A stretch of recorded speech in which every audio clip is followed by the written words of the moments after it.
Greetings. Can you hear me? I'm just doing a test on this because it was playing up a wee bit there. I was just putting some new software on, so I just wanted to make sure it was. I see Westover in there. Wes, can you hear me okay? Is the volume okay? Because 1 minute the camera was acting up, the next minute was the something else. Let me just adjust this. Right, this camera. There we are. So let me know if you can hear me, Wes. Can you hear me? Can you hear me, Sammy? Yeah. Okay, seems to be working. I was meant to be on at 4, but I had problems, so nobody probably knows. So Westover, if you can tell the folk over there at Discord, the boys that I'm on here, if they want to pop in and see us. So there we are. Okay, don't see anybody in at all. So we'll wait and see. Let me see if that's came up. I'm not sure if I'm on that or on that. I'm having a bit of software problems today. I hate technology. Absolutely despise it. So sorry I'm late. I was meant to be on at 4, my normal time. But we put this new camera thing in. It was playing up a wee bit. Andy Layton, he's that light green writing I can hardly see. But who's in? Westover's in. Yes, you can hear me okay. Mitch Cameron, how you doing, Mitch? Nice to see you. Yes. Andy Layton, I think. I wish don't try and use all that green colour because it's almost you can't see it on the background here. And Vince Roberts, how you doing? Nice to see you. Any of you lads that are on the Discord, pop in and tell them that we're actually on. I know Ewan put a link up earlier, but I couldn't get it to work at that time. But we're on now anyway. Anyway, some interesting things to look at, isn't there? Because, we've got this whole carry on with Greenland, which we need to look at. And Zelensky's said some very interesting things about it. I'll tell you about in a minute. Very interesting indeed. Let me read you from Psalm 133. Psalm 133, hear ye the Lord. Behold, how good and how pleasant it is for the brethren to dwell together in unity. It is like a precious ointment upon the head that ran down upon the beard, even Aaron's beard, and went down to the skirts of his garments.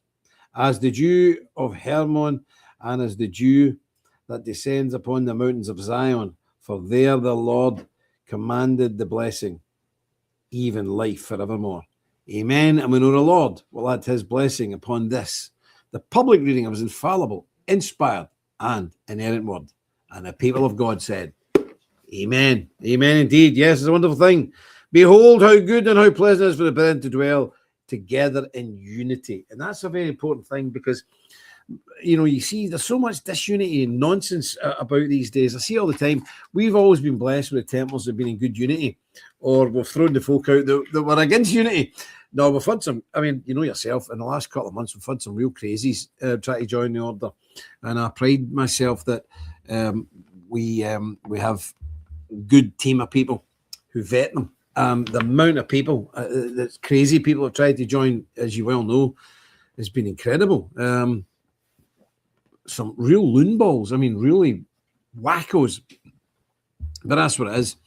And a lot of these people who are constantly self-appointed, I think the Orthodox don't have this, right? The Roman Catholics don't have it. They're getting a wee bit of it now, but they don't have it as a norm. It's the Protestant world. Somebody just wakes up one day and says, I think I'll be a minister, I think I'll be a reverend, yes, or a bishop. They just wake up and declare, and then they go online and buy these ridiculous forms of ordination online. What is that all about? The ministry is a very serious thing. You should have to study for years and you have to be, looked at and know your stuff and know what you're talking about and all the rest of it. They haven't a clue.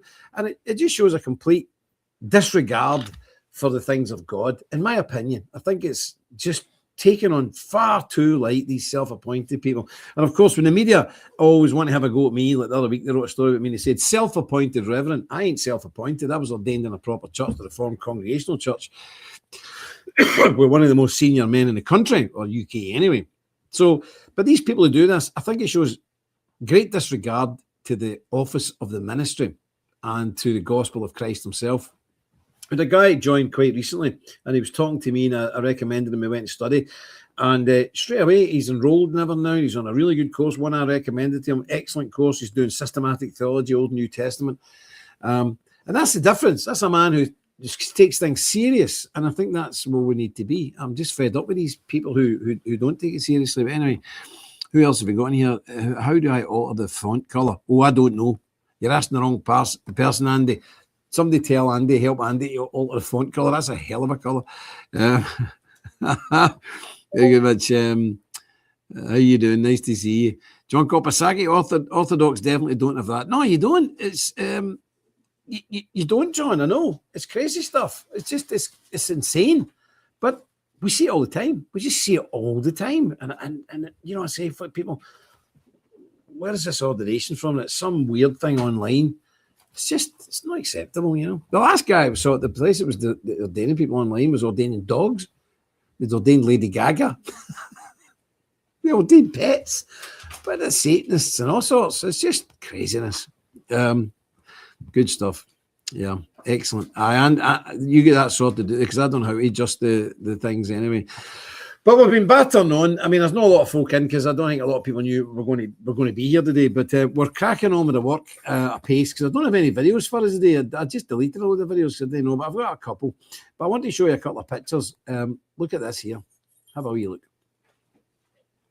There we go. That's 4-inch packing in the rafters. In fact, I should have said to Josh about tinfoil down first. Should have said to him about that. You should know by now. Anyway. And that's the dining room. Okay, and see you later. That's the dining room. I don't know if you can hear me while I'm on there. I don't know. Roddle's there. How you doing? Good day, Ken. How you doing? So that's the dining room. Now, it was concrete. The whole building's concrete. But I decided if you're going to be sitting in the dining room and you're sitting there for a while, I don't like your feet on a concrete floor. It can get cold, especially in this part of the world. So what I've done, we had all this wood salvaged. So George put it down. So these are 3x2 sleepers, and then these are 4x2 over the top of it. So, you know, you're well insulated off the ground. And, of course, we'll put this insulation. This is all going underneath there. Then we'll put the bubble on top of it. And there's a fireplace going to be over on the far end. Can you see me when I'm got this on? Can you? Okay, so the fire's going to go away in that other end, but we have to batter that wall out to make a chamber for the fire. So we have to take it out about a foot there. Be a bit of an aggravation, but Big George will get it done. And then we'll have all that done, and it'll be tickety-boo and a lot better than it was before. So there we go. So that's that. And that is up the stairs. And oh, wait a minute. That's up the stairs in one of the ensuite. That's the ensuite's through that wall. This is the dressing room. But this is that floor there straight to the outside. That's in the arch, you know, above as you walk into the building. That's the arch. So that's outside. So we have to put this insulation there. And what we'll do is we'll put bubble on top of it to make sure it's nice and warm. So there we go. This dog's behind me. Look, this dog. Look. What are you doing up here? There she is. She's recovered. Cost me £600. About $800 last week. She bit through a cable here, got electrocuted. Then she ate a mouldy apple, and it gave her toxic poisoning. And she stayed at the vets overnight, didn't you? And you cost me £600, you cheeky dog. And it's a lot of money. But anyway, what can you do? Hugh do Costello. How you doing? Good evening, brother. Excellent. Well enough to see the show. Good man yourself, Hugh. Nice to see you. And I hope Glasgow's doing it. I watched the programme last night in Glasgow in the late 60s, early 70s. That was a lot. I remember it. When I were knocking all the slums down. My goodness, you couldn't believe it. Duke Street, for example, where you've got a quarter Jill and a Loudon Bar, that was 4-story tenements on top of these buildings. I remember them. I think I remember them. I'm not sure. But there we are. So we're really cracking on at a pace. But here, I wanted to show you this. Look at this here. Right? Look at this map here. There you go. That was America 1945, white. Okay? And mainly white Anglo-Saxon Protestants, to be honest. Look at it. Now. Oh, wait a minute. That's the wrong one, is it? Oh, where's the other picture?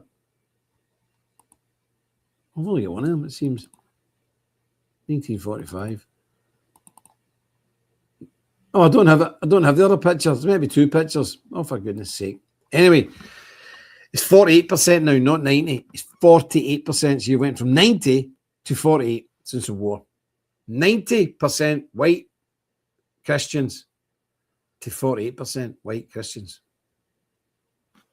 Do you see what I mean? Everybody looks at Britain and thinks, you know, the writing's on the wall for us. The writing's on the wall for you too, my American friends. A big difference. And don't you just know it? Don't you just know it? John, Andy says, you too, John. Bishop Mary, the Orthodox preacher, is a great guy. Yeah.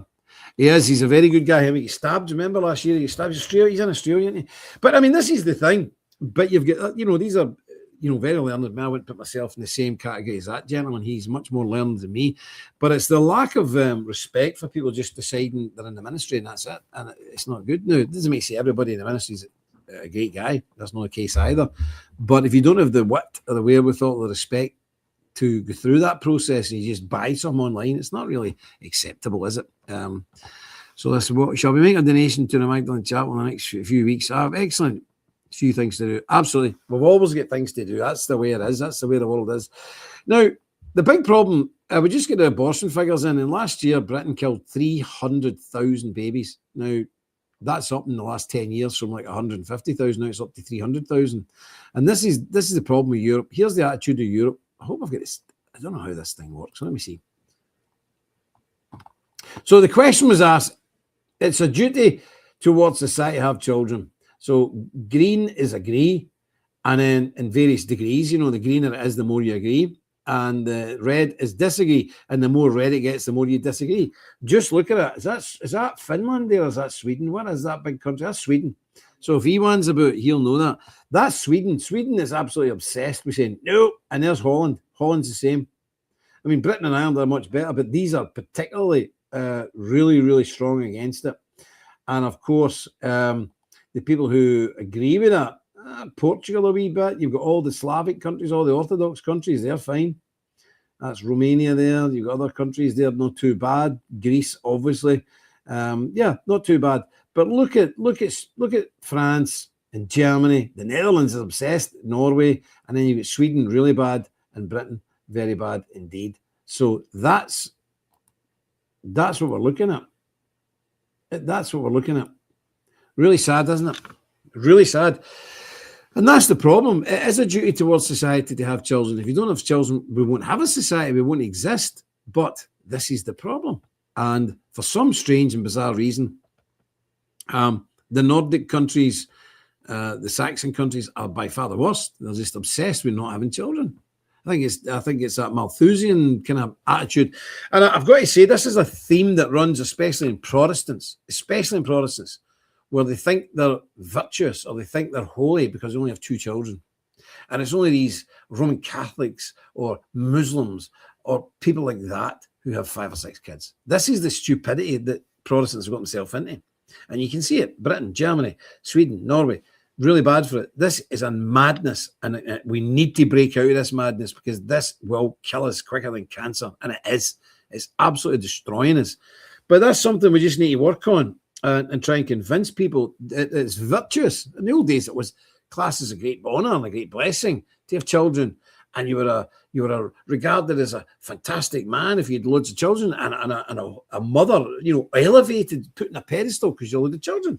Now people get sniffed at. When Sammy and Sarah were having a wee baby, people were saying, "What age? You're 19 having a baby? Oh, you want to do that again?" And Sarah's like, "No, I'm going again right away." What? You want to have 2 babies? You want to have 2 children? What else would you have? A dog? A car? A foreign holiday? I mean, seriously, this is a living, breathing human being that you want to bring into the world. The creation of God, the Father, you want to bring into the world. What is wrong with people? And I'm talking about Christians. And while I'm on it, let's have this out. Contraception. Contra against conception. The conception is when God breathes in a human being and that little life is sparked. Okay, they used to call it the quickening. That's conception. It's from God, right? We're in the mechanical process, but it's a miracle of God. God sparks that life into that child, that baby. The minute it's conceived, a one cell zygote hit with a sperm, it's a human being. We're soul, everything, period. That's it. Contraception is against conception. Therefore, contraception is against God's plan because God brought man and woman together to join in unity to bring forth offspring, to be fruitful, to multiply. Now, even hardcore Protestant churches, even Reformed churches say, oh, no, between a married man and a married woman, couple, husband and wife, it's up to them. It's for them to plan the family. Oh, really? What about asking the divine God, the Father Almighty in heaven to plan our families? Would that not be better? Surely. But no, even good, decent churches say, oh, no, you know better. You know better than the Creator. And this is a big problem. And I get into terrible trouble with it because I'm really struggling to find any other Protestants who think like this. Now, lots of Roman Catholics think like this. Lots of Orthodox think like that. Very few Protestants, even the good ones, think like that. And this is a problem that needs to be addressed. But maybe for another show. The Muslims have 3 times the birth rates than Norwegian people in Norway. It's crazy. What does that say? Bidsom. Good day, Jim, from over here in British Columbia. Good stuff. British Columbia. Yes, your king is the same as mine, unfortunately, at the moment. But I never knew that until recently. The king is the king of 3 billion people. Donald Trump's the president of 300 million. The king, King Charles, is the king of 3 billion. 3 billion. Is that 3,000 million? Or 300 million? I don't know. I don't know what it is. It's an awful lot of people anyway. But yeah, so we're looking at today to the wait a minute. I think there's another picture there, just to make sure I've not missed that. I think that's the same picture, so let's not worry about it. Let me see in a minute. That's the big red cross thing. We've seen that. Anyway, we're looking today because Zelensky's come out and said he supports Denmark's sovereignty over Greenland. Well, he would, wouldn't he? So let's look at this, because I'm going to tell you, my American friends, this is really freaking us out in Europe. This is freaking us out, this carry on with Trump and Greenland. This is freaking us out. And you're maybe too close to see just how crazy this is, or it sounds to other people. So America is a sovereign nation, okay? Greenland is part of the Danish kingdom. Whether you like kingdoms or you don't, that's the way it is. It's just, I suppose it's like, what's that place? Puerto Rico, Mr. Trump says that's part of America, but it's not really, you know, it's a kind of part of the American empire. Well, it's the same with Greenland. Greenland is part of the Danish empire. Denmark is a sovereign country. Sovereign country. So when one sovereign country says to another sovereign country, I'm going to take that. I'm going to take your stuff. It's like Argentina done with us. Argentina took the Falklands off us. We went to war with them. It's outrageous. I mean, the Treaty of Westphalia, 1868, decided that no longer were we going to do these things. We're going to recognise each other's boundaries and recognise each other's sovereignty as nations and control of their own affairs. And might was not always right. Just because you could do something, you were strong to do something, you wouldn't do it. It was basically cutting down national bullying. One big powerful country at the time was Britain. It was to stop us bullying smaller countries, and America and Germany from bullying smaller countries. And that's what it's all about. Because America can't take Greenland, and nobody in this world can stop them. Nobody. They're too strong. They're too powerful. But that's like somebody in the schoolyard can pick on the wee, skinny, weak guy. Big, strong bully. Does it make it right? Of course it doesn't. And this kind of carry on where President Trump now is saying, if we don't agree with him taking somebody else's property, he's going to put taxes on us in Europe. Britain, 10%, rising to 25%. This would cause chaos and great poverty in this country, and maybe even affect us, because everything we send out to America, we'd have tariffs on it. So it's a very, very dangerous thing. However, I'm going to look at it in a more pragmatic way. America understands very well, and I understand it, that China and Russia could encroach on America via Greenland. Okay, Greenland. Sorry, did I say Iceland earlier? Yep. So John Kopacak saying 3 years America's benefit of American military. Yep, absolutely. Economic power. We contributing little. Absolutely, I agree with it. We cannot serve upon an open Arctic. Yes, I agree with you. Okay, yes, absolutely. If he wants to commit a permanent full-time presence, go ahead. But they won't, so we will. Well, we're not talking about that.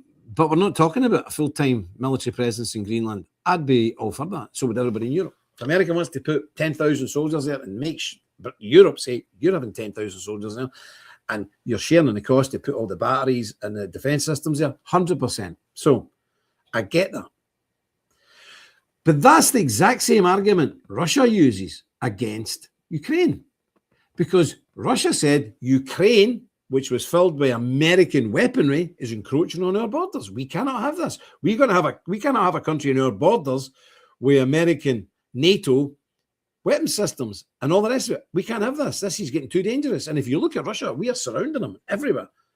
So It was bad when Russia did it. Russia said, no, we can't have this. This big landmass next to us is getting filled up with the enemy, and we're very nervous because they're right in our border, so we have to invade. Okay, do you agree? Same with Greenland. I understand America cannot have this big, massive landmass on their northern flanks where China and Russia could use it to damage America. 100%, I get it. It's the exact same as Russia and Ukraine. A lot of Americans don't get that. They don't understand that. It's the exact same. Because to us, we're the good guys. Britain, America, we're the good guys. To Russia, we're the bad guys. Okay? But so you get into their brain, they're looking at a landmass right next door to them, which is bristling with Western armaments, all pointing at Russia. So they've said no, so they went into Ukraine. America is looking at Greenland and thinking, that could be bristling with Russian and Chinese armaments, so we can't have that. I get it. Okay, so what do? It still doesn't give America the right to get in and take somebody else's sovereign territory. Where does that end? That is sending shockwaves through the rest of the world. I know you don't understand because you're very isolated in America and insulated. I'm telling you, this is really bad. And this is really, really serious. Really serious. Every country in Europe is looking at this with horror and thinking, good grief, what are we dealing with here? It's not on. If Donald Trump said, right, we demand that we're putting troops there, whether you like it or not. We're not stealing your country, but we're going there. It's still your country, but we are putting troops there and batteries and all the rest of it. And we would much appreciate if the rest of the NATO countries would pull their finger out and spend what they should be spending, because America's been carrying Europe for years. We know this. I mean, Germany spends nothing in defense, near the, these France, useless Britain as well. So America should say, right, you want a fair settlement with this? For every billion we spend, you guys in Europe spend. And for every soldier we put in Greenland soil, you put one. That's the way to do it. That's the way to do it. Everybody be happy at that. Everybody be saying, all right, fair enough, we have to do it. But actually talking about buying a country or just taking a country by force is not good. It's not good, because Norway's our friends, they're our friends. They had a hard time during the war as well, the Norwegians, and they fought very well. So we have to look at that. It's not good. It's really causing a lot of trouble here. And not just here, but right across the West. People are horrified with this. Now, I don't know whether Trump's bluffing or he's no bluffing. Who knows? But we'll see. Now, let's see what some of you are thinking of this. Let me see. Let me see. Now, where do we get here? Yes, John says, for years they've been carrying Europe. Absolutely. And I've said before, Europe needs to stand its own 2 feet. And if I was America, I'd have pulled the plug in the money years ago and said, you want to finance NATO at a fair rate? Finance it. 5, 6, 7% of your GDP. Countries in NATO are paying 0.5% of their GDP. They're jokers. But if something happens, they want America to come and defend them and bail them out. No. So I agree with America on these points, 100%. Yeah, if Europe wants to commit 10,000 soldiers, 100%. Let's put the Europeans who are whinging, like the Germans and the French. Oh, the French are really being cheeky to Trump. So the Frenchies and the Germans and the Belgians and the Dutch and the Danish and the Norwegians and the Swedes and the Italians. Oh, do we really need the Italians? Anyway, the Italians and the Spanish. Right, get your pocketbooks out. This is going to cost you money. Let's see how much Danish sovereignty is worth to you. We're putting 10,000 troops in. You put 10,000 troops in. We're spending $6 billion on weapon systems. You spend $6 billion on weapon systems, and everybody's happy. That's maybe, this is what I'm thinking, because Trump's into the art of the deal, isn't he? I think that's what he's thinking of doing. I think that's where he's going with this. I think so. I don't think he's serious about just invading and stealing somebody's country. That would change everything. That would change the whole world overnight. I don't think he's going to do that. But even this bluff that he said has shocked the life out of everybody. It's freaked people out big time, and then getting threatened with 25% sanctions. But I think that's what he's up to. I think he's doing the art of the deal thing. Let's pray. But yes, I agree with America. It's about time Europe paid their own way. If they're that scared that Russia's attacking them, spend some money. I would stop spending all these billions. Do you know Britain sends billions of pounds to India, the fastest growing economy in the world? Yes. And we're spending money all over the place. So does Germany, so does France. Let's just stop spending all that money on these people. Let's stop spending billions on the arts so we can have lesbians running about stages and doing all sorts of stuff. We spend billions every year supporting the arts. Why don't we spend billions every year in defence so we don't need to pounce off the American taxpayer? That's what I say. Because I get it, folks. I get it. I think it's disgraceful that British and French and Germans have got their hand in the pocket of the American taxpayer. No, I wouldn't have allowed it to go this far, to be quite honest with you. It should have been 30 years ago. They used to say, stump up or you're on your own. If I was an American, that's what I'd have said. Stump up or you're on your own. But you can't get about stealing people's countries. It's not on. It's not cool. It's not cool. So let's see what we've got here.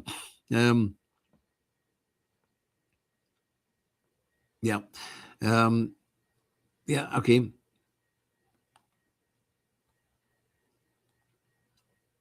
Let's see now what we got. Donald has go for the full nationalist approach. Yep, defying NATO. Yeah, absolutely. It's just crazy. It's a mad thing. And John says it's about time European nations. Yes, absolutely. Yes, they should take these things more seriously, John. You're quite right. We already have a base in Greenland, but it maybe needs to be a lot bigger. The problem is that, like someone a big war in Europe, absolutely. They might be friends, but almost all these governments are controlled by lefty nut jobs. They certainly are for the moment. But I would say the next 5 years, you're going to see big changes in Europe. Big changes. Big changes. The Europeans have sent 34. I know. I can't even read it. John Kovacs said the Europeans just sent 34 troops and a second dog. I know. And I think, who was it? Some country sent one guy and then he was only there for a few days and left. Don't know if he wasn't well or somebody thought the Americans were coming to get him. So hopefully there's got to be a deal to be made. NATO is a joke. They're a total joke. I would disband NATO tomorrow. It's utterly useless. It's a political thing. It's for fun. I mean, the money gets spent on NATO, nothing gets really done.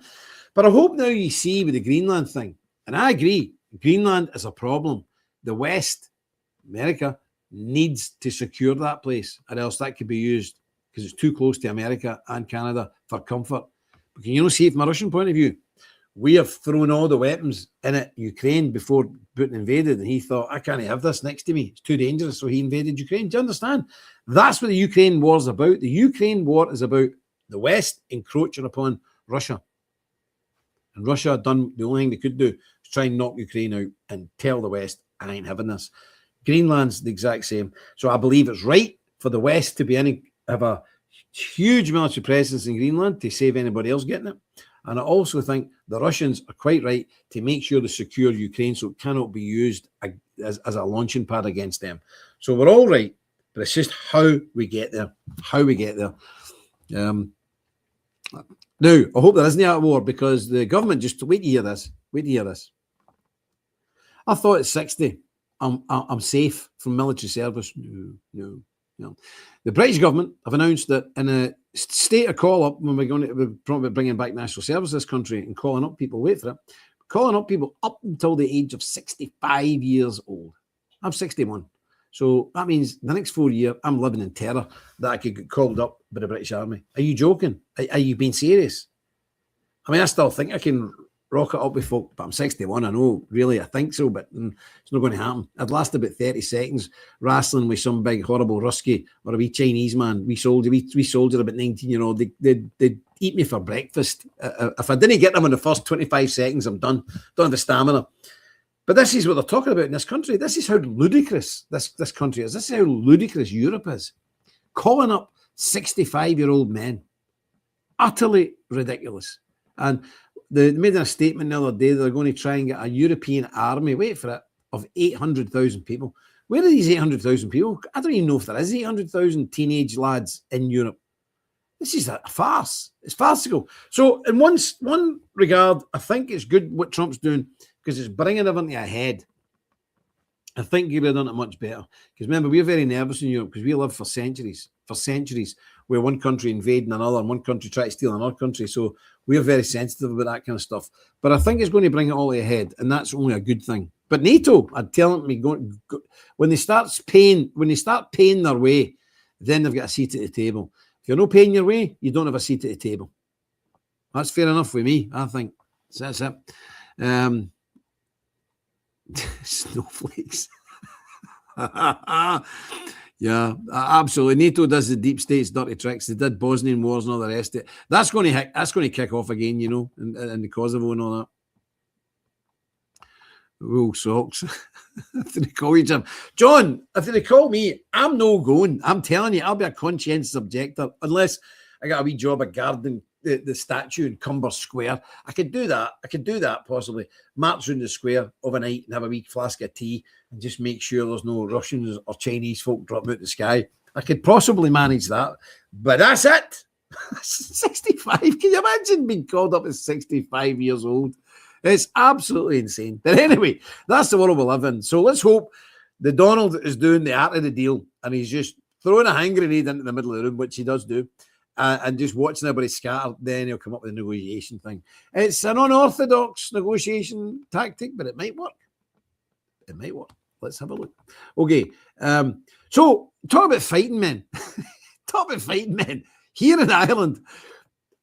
Well, I feel sorry for the Irish. I mean, God bless them. God bless the Irish. But, you know, 1/3 of every single person walking about in Ireland today, not the north, I'm talking about the south, 1/3 of every person walking about the other day is foreign born. A third. Ireland's the fastest changing country demographically anywhere in the world. It's unbelievable. But the Irish aren't daft. Let me tell you something. And our good friend Niall McConnell is doing a great job. He's out every single day ranting, raving, and getting stuck into it. Try to stop the mosques getting built. Try to stop these centres where all these young men get put up in. They're building big housing estates for all. He's out every day doing that. And but the Irish aren't stupid, and they're getting really fed up now. So, you know, the blacks are very violent. The Africans that come in, they can be very violent. Everybody's frightened them, intimidated them, especially in the UK. That doesn't really wear in Ireland because there's one thing about the Irish. Okay, you can't name very many Irish inventors. No.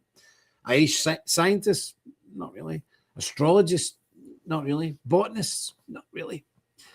Singers, lots. Musicians, lots. Fighters, all of them.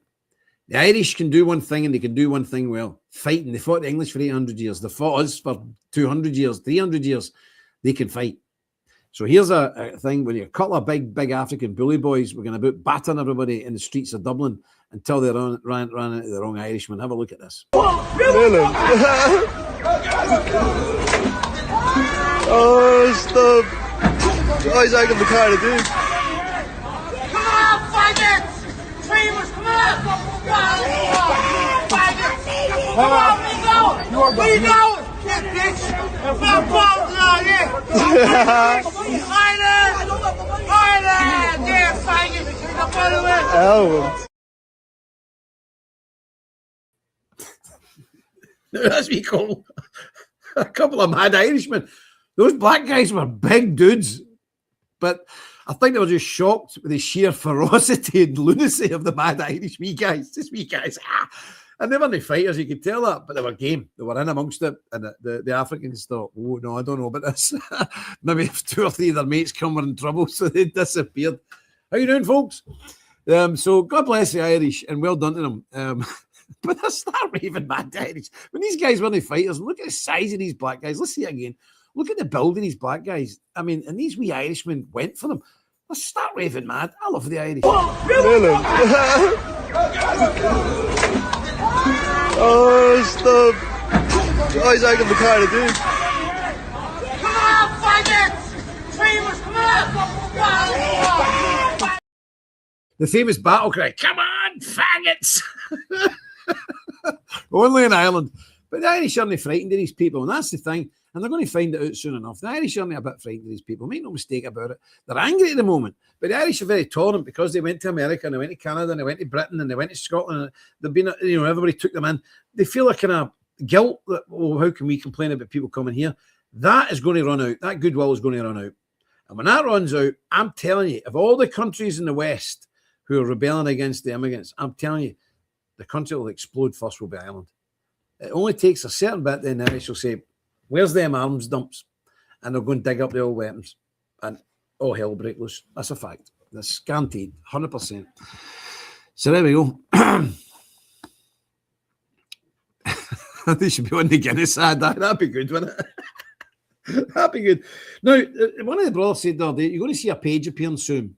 And it's Defence of the Persecuted page on the website, and because it's great, we're raising money for the Priory and all that's brilliant, and it's been all consuming, I know that, but we cannot neglect the other stuff.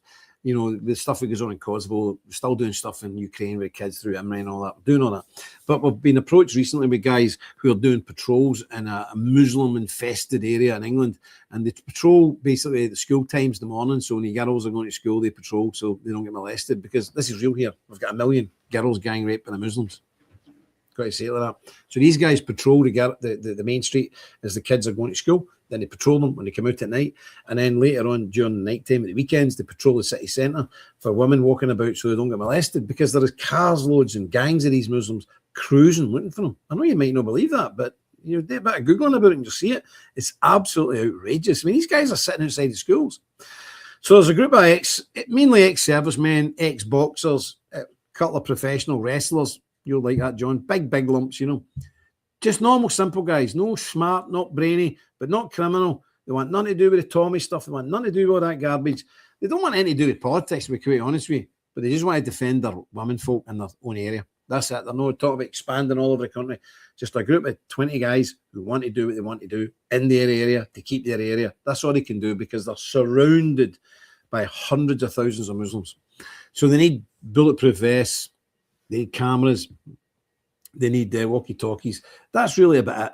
And we're going to try and help them with that. So there's going to be a page going up soon. We're going to try and help them with that. I'm still waiting on pricing and that. It'll not be a huge fortune, but these guys have no money at all. They're just normal guys, just normal, run-of-the-mill guys. And we're going to obviously talk to them and put them straight in a few things and make sure they don't get themselves into trouble. But we're going to be putting that persecution, a defence page for those who are persecuted amongst our people. That's going to be a thing that will encompass all of the stuff we do, like the Kosovo thing, the Ukraine thing, all the pro-life stuff, all the stuff that we don't really talk that much about for various reasons. Because if people know we are backing something like a pro-life group, then the pro-life group gets serious hassle here from the media, from the police, from all sorts, because they're associated with us. So there's a lot of things we don't talk about, we keep in the background. So there's going to be a page with roughly brief things of what we do. Just so you know we're active in that.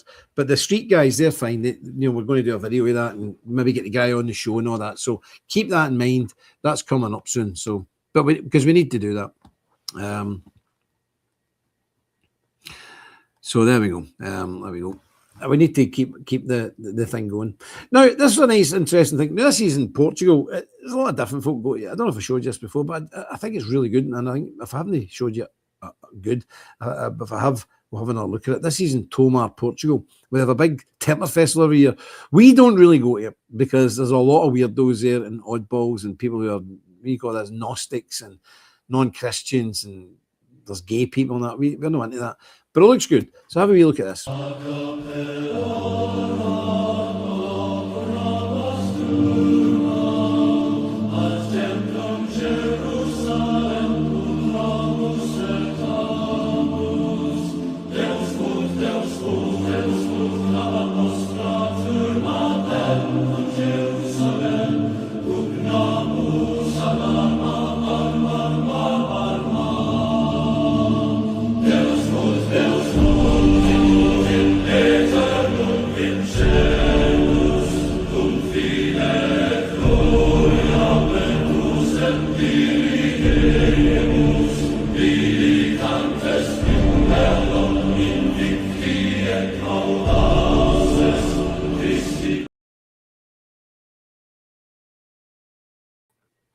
Impressive, that, isn't it? Really impressive.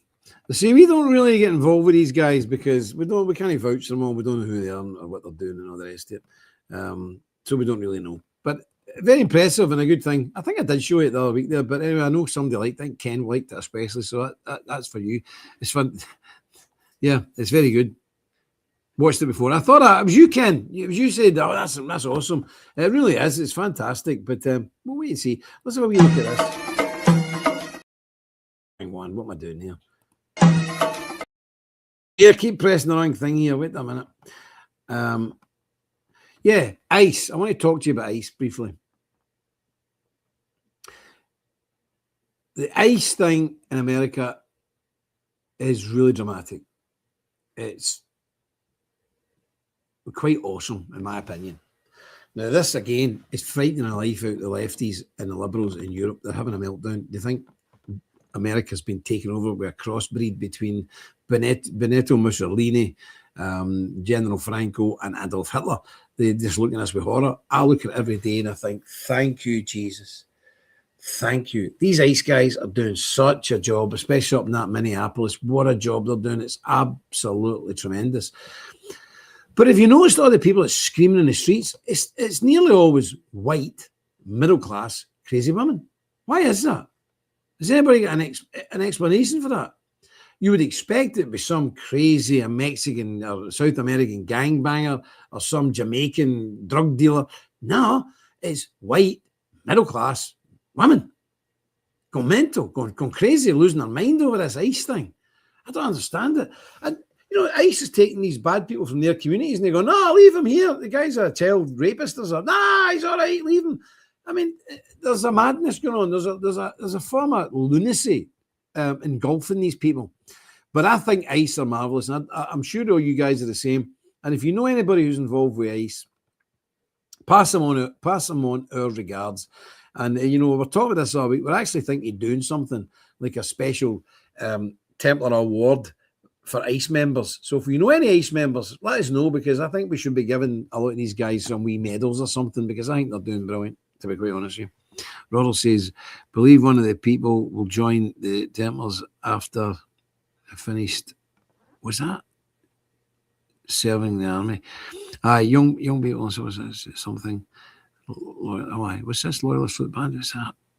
Andy, I think it was. The Hispanic countries in Europe have some great processions. In Spain, they really have. But you have to go a long way to beat a good old-fashioned Loyalist Flute Band. Absolutely. The parades here in Northern Ireland are fantastic. They're just absolutely breathtaking, aren't they? They're stunning.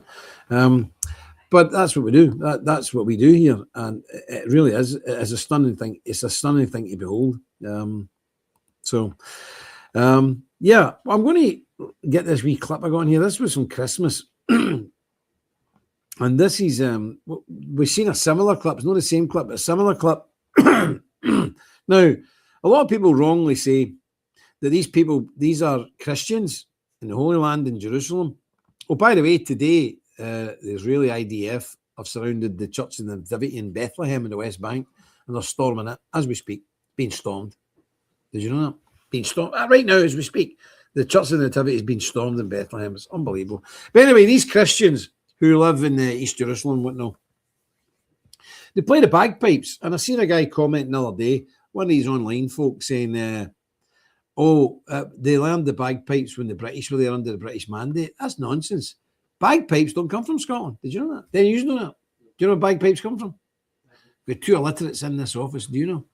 Or do you know? Sammy knows. Who? Where? Oh, you must have heard me telling you. Bagpipes actually come from Syria and were brought by the Roman soldiers into Europe and into the Romans never really got on very well in Scotland. We built this big wall called Hadrian's Wall. They built a big wall called Hadrian's Wall to keep the Scots out. Even they didn't like us. But anyway, the bagpipes came with the Roman legionnaires, and they came to Britain with the bagpipes. So that's where the Scots got them from. We must have, some of the Romans that went over Hadrian's Wall and tried to conquer us, didn't succeed. We must have grabbed their bagpipes. So these people didn't learn the bagpipes from the British Mandate times in Palestine. They learned them thousands of years ago. They learned them long before the Scots. So here are Christians parading through Jerusalem, through the Christian area and the Muslim area. Funny enough, they don't get parading through the Jewish area, but the Muslims let them parade through their area. And here we are. And I think it's wonderful to see this. And just think of the pressure these people are under. You know, sometimes we think we're under pressure. We don't know we're living. You think of the pressure that these poor folk have got to put with day in and day out. Incredible. And they still keep a smile on their face. Have a wee look at this.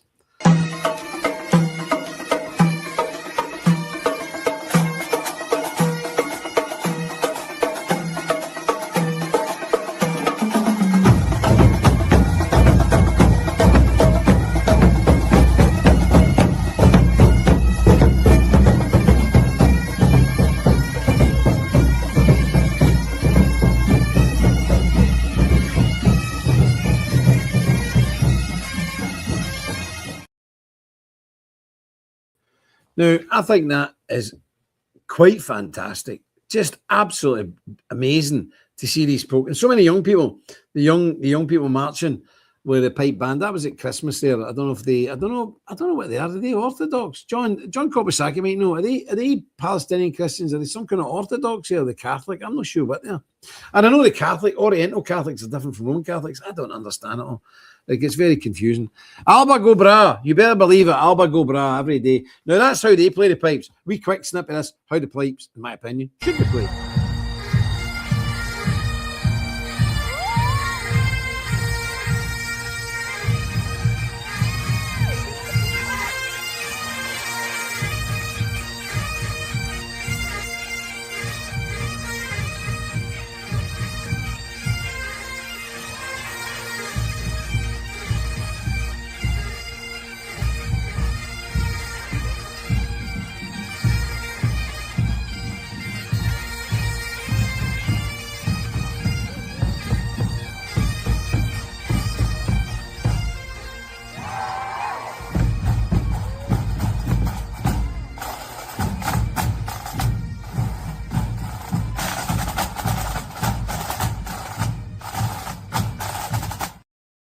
Now, I don't know about you, and I don't want to say anything about our brethren in the Holy Land and in the sacred city of Jerusalem, but what do you think was the best, the Jerusalem pipers or the Scottish pipers, the Scottish band or the Christian Palestinian band?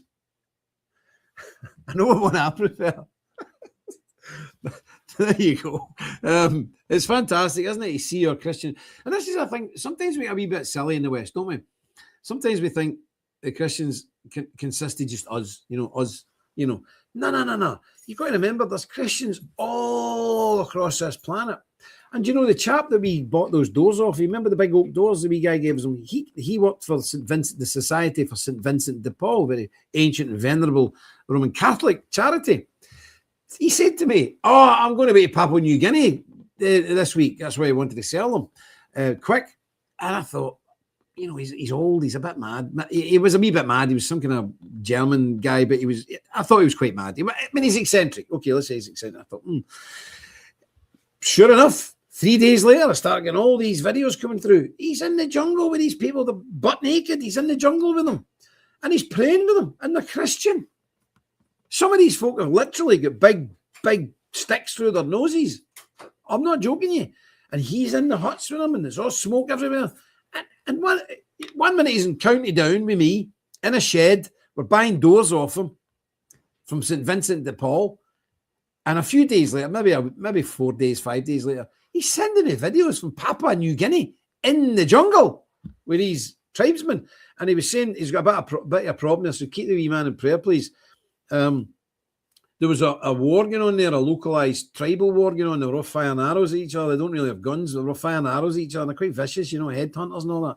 So he was in amongst them all. And he's sending me videos all the time. And they're all butt naked. And he's no butt naked. He's wandering about with shirt on and everything, Good German man. But, I mean, this is incredible. So there's Christians everywhere. And they're even in the middle of Jerusalem, which we sometimes think, don't know about that.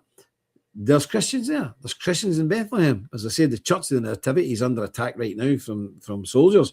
But there's Christian people everywhere, all over the world. And we need to be aware of that and broaden it out. And just because you're a Protestant, don't just be interested in Protestant Christians. Or because you're a Catholic, just don't be interested in Catholic Christians or Orthodox. You're only interested in Orthodox Christians. We're all God's children. Do you understand? We're all part of the ecclesia. We're all part of the body of Christ. So it's important that worldwide we look out for our people. Because let me tell you, the Muslims don't have any of that kind of stuff. The Muslims, oh dear, can you believe it? Yeah. If you're a Muslim, you're a Muslim. And it should be the same with us. If you're a Christian, you're a Christian. Now, if I can say that, and I live in the most divided Christian country on the planet. I live in Ireland, the island of Ireland, where we've been fighting each other at a standstill for centuries. I'm done with it. I'm just done with it. We need to be one. Simple as that. Now, I'm not saying you need to compromise your beliefs. If you're a Roman Catholic, be a Roman Catholic. If you're a Baptist, be a Baptist. If you're Orthodox, be an Orthodox. But we need to be one. And the only organization that I know that can do that successfully is the Knights Templars. Yes, there's good groups like the Knights of St. Columbus. We know many. We've actually got many members of the Knights of St. Columbus, even at very, very high-ranked members, especially in Europe, Poland, some very high-ranked members. Knights of St. Columbus, fantastic. On the Protestant side, we've got the Orange Men and whatnot. Some of them are fantastic. But they are purely for that one particular domination, purely for this one particular domination. The Templars are the only organisation that I know has managed to encompass everybody harmoniously. I'm not aware of any of us ever having a big theological row, ever. We're not here for that. We're here to defend God's kingdom and to promote his cause and to defend his people. That's it. Leave all the theology stuff to the boffins, to the people with the big heads, the monks and the scholars. Leave it all to them. Let them fight over it. Who cares? So, Tom says the Scots were better. I agree with you. Yes. Yes, we must find a way to lead. We must lead all the time, and that's what we are. And as I said to you, there will be a page going up soon. It was an idea given to me by a brother, and I thought that's a good idea because we do a lot of stuff behind the scenes, as I said, that we can't talk too much about. I mean, there's 2 pro-life groups we help constantly, but we just done a mailing there the other day for them. We can't publicly and say, oh, we're doing this for this pro-life group. Because that pro-life group would have cameras outside their door. The people who run it would be tortured by the media here. This is vicious country. 300,000 abortions last year. It's ridiculous. So we've got to keep that kind of quiet. There's another pro-life group. We do stuff who do counselling. We've got to keep that quiet. There's through Brother Imre, there's an adoption organisation that we help out. That used to work out our offices in Budapest. And this is one of the biggest adoption agencies in all of Hungary. And it's our guy that runs it. So there's a lot of stuff we do that we can't bring attention to because some of them get government funding and different things. So they cannot be seen to be associated with us, which is fine. We're not here for glory. We're here to get the job done. So there's all that stuff we do. And of course, there's the Kosovo, there's the Ukraine, there's various other things. There was a big drive on Christmas for toys and cuddly things. And that was done with some of our lads in Carpathia, Transcarpathia. But as I said to you, there's a group right now in England, and we want to help them so we can set a template so other local groups can do this. Now, these guys, they go to church and all the rest of it, but they're big, big, strong young fellas, you know, they're big, no guys you want to mess with. But they're patrolling their district now because we kids going to the local Church of England or Roman Catholic schools have got to be guarded going to school and got to be guarded coming back from school. I'm not joking you. There's carloads of Muslims sitting because this whole place is it's like 80% Muslim. So any white Christian kids that are going about, not even white, some of these wee Christian kids are Africans and whatnot. They're being pursued by these people aggressively. And it's the same, Russia, when people are coming home from their work, the women coming off the trains and off the buses at the bus station, they've got to walk through a mob of Muslims to try and get home. So these guys go out and patrol. Now, they'll just get yellow vests on and they're down there and they're making sure everyone's okay and they've not had any problem because people are like, oh. And the police, they're quite supportive, but can't be seen to be quite supportive. But like to these guys, they've got nothing. They need body-worn cameras, 100%, so they can record everything that's been said and done. Keeps them right with the law. There's no matter of time for that because the MPs will demand the law do something about them. But remember, we've got Jewish police forces in this country that patrol the areas in London. So if they can have it, why can't our people not have it? And these guys work for nothing. So we want to give them ballistic vests.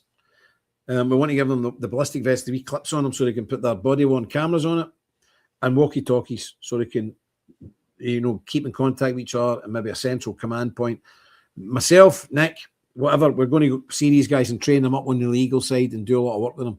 But we're going to be doing a funder for these guys. I don't think I'm waiting on the prices coming back, but we can get used ballistic vests, ex-police ones, believe it or not, so we've got the wee clips on them for all the cameras. So it won't be tens of thousands, but a few grand. But we can get these guys kitted out. We can get some photos with them. We can get some videos. We might even go out and patrol with them. I might even go out and patrol with them. Yes, I might go out with them. Because these guys don't really care about bad publicity. But they maybe say that now, but they maybe don't know what they're in store for. Anyway, these are the things we're going to do. So we're going to be putting a page up, defending the faith, or defending those who suffer persecution. We're going to be doing that soon. We're just working on it now, but we'll be doing that, and that'll be the page where you can donate to. Nothing to do with the building fund. Nothing to do with the building fund. Nothing to do with that. But for stuff that's out with, because we can sometimes get focused on one thing and we forget the core reason. Yes, we need to get our house done. Yes, it's an important thing. But our core thing is defending God's people, defending the young, the weak, the helpless, the widows, the women. That's our job. So if these guys are doing it, I think we should go on with it. So in the next couple of weeks, I might go to England, have a look at them, and bring them over here, then we can have them on the show and whatnot and see how we go on. But that's what we're doing. So there we go. So I'll leave it to you. I think it's a great idea. And that's it. So we're cracking on. Remember, we're cracking on. Look at that. That's the insulation getting in for the dressing rooms that are next to the en-suites. That's the floor down there. There was a more updated floor one. Where's the more updated floor one? Is this it? Oh, aye. That's that. So look at the difference. That was that floor just a few days ago, right? That was that floor a few days ago. So it's a concrete floor, but I don't like concrete. That's the dining room. That's the ladies' room. Remember, we're going to make it our ladies' room. That's the ladies' room. I don't like concrete floors. So I says, look, we've got this lumber, which was reused from another part of the house. So we say we can put that down. So we've put that down with damp proofing under it. And that was only a few days ago. And there we are now. So that's the big straps that you've seen. Now we're going across the way. So we've got 3x2 in the floor, 4x2 in the floor. And now here's 4x2 going across the way. And then that'll be strapped to, and that'll be a nice, a nice wooden floor where you sit in the dining room. We've measured out, the dining room's about 16 feet by 9. It's much the same size as the dining room in my house, a wee bit bigger, but you can comfortably sit 12 men around that table. 12 men can comfortably have dinner at that table. If you're squeezing them in, you could probably get 16 if you pushed it. And over in that far wall there, at the very wall there, we're going to knock a chamber out of there. We're putting a big fireplace. I've got the fireplace here. I've had it for several years. I got that. We're going to put the fireplace in here. We need to buy the stove, which is not so easy. I've got a guy who I know trying to get us a second-hand one. I'm going to push that out so it can sit flush with the wall there. So we'll have a real fire in the dining room, and the cross is on the other wall. If you remember right, there it's there. That's the other side. That's you looking at the other side. So there we go. I think it's going to be wonderful. And I need to thank everybody who's went that extra mile to make this happen. And some people have really given, like, you've no idea. I don't want to mention names because it embarrasses people. And other folk are just given what the Lord has provided them, no matter what it is. Never despise a widow's mite. But they have been faithful and plodded into this for a long time. And we're getting there, folks. We really are. We're getting there. Praise God in the highest. He's really touched people's hearts, and we've got a momentum on here, and we're getting this done. We've got the piping in, and we should have the funds soon to buy it. We're going to get the boiler. But again, I fight and haggle everything. For everything. We spent a whole day yesterday negotiating prices on all the bathroom because there's 5 en-suites in this house. So all the shower cubicles and the bases, and you've no idea what goes in, and you put a shower and you've got to tank it out. You've no idea. I had no idea. It's a nightmare. But every single thing has been fought over. It's not a matter of they'll just buy it. No. I speak to every single supplier and fight with them and say, this is for a Templar house. Is that the best you can do? So for an example, we got toilets, toilets, small ones so they could fit in the en-suites, and the cheapest we could get them for, we were getting quoted, it was £130. It's about $170, but we ended up getting them for £89, which is about $110. Doesn't sound a lot. When you're getting 5 or 6 of them, it adds up, and it's no matter that. It shows diligence. I would do it with my own money, so therefore I must do it even better with your money. Simple as that. I fight. People say to me sometimes, Jim, give it a rest, just buy the thing. No. As Mr. Trump says, the art's in the deal. Whether you're dealing to save $200 or you're dealing to save 200 million, doesn't matter. The principle is the same and the brain works the same. And if you train yourself into doing that, you'll do it with everything. And that's good stewardship. Okay. Right, folks. So I'm going to go and get you organised. I hope you like what you see there. But I wasn't going to, I was meant to be on it 4 today, but I had some problems. But I think most things are ironed out. It's just with some new software and everything getting introduced, and I didn't know how to work it, as usual. But we managed to get there. So thank you all very much for coming in. I was going to leave you with a tune. I don't know what the tune is. Where is it? Let's try and find some here. Because I don't have... this one I haven't played for ages, but it's my favourite, so I don't care. Jennifer France will be cracking up. She says, you're always playing that. I love it. It's one of my favourite tunes, to be quite honest with you. It's a hymn. It's a beautiful hymn. It's a Latin hymn. I don't know Latin very well. I know a bit of it. But you can get this on YouTube with the words, and the words are absolutely stunning. So I'll leave you with this in a wee minute. But until then, remember, I don't know what the schedule is this week because we're trying to do this new schedule because you'll be glad to know Mr. Griffin's making an appearance again. He's coming back now. Nick has got a lot of troubles at the moment. He's got a lot of serious legal stuff. They're really trying to cripple him. I'm not joking you. I don't want to get into it. If I see any person, I'll tell you, but he's really getting in the neck there, going after him like nobody's business. So, you know, he's going to make an appearance, and it'll probably be in a format just to keep a sort of safe distance for legal purposes. It'll be like a Nick Griffin show. So it won't officially be under the Templars. It'll be his own platform on pods, but blah, blah, blah. So he's coming back. He should be, if we don't get him back this week, he'll be back next week, folks. And I'm sure a lot of people were on to me. About Nick. Because, look, you know, I'm more an entertainer. I'm a serious analytical brain.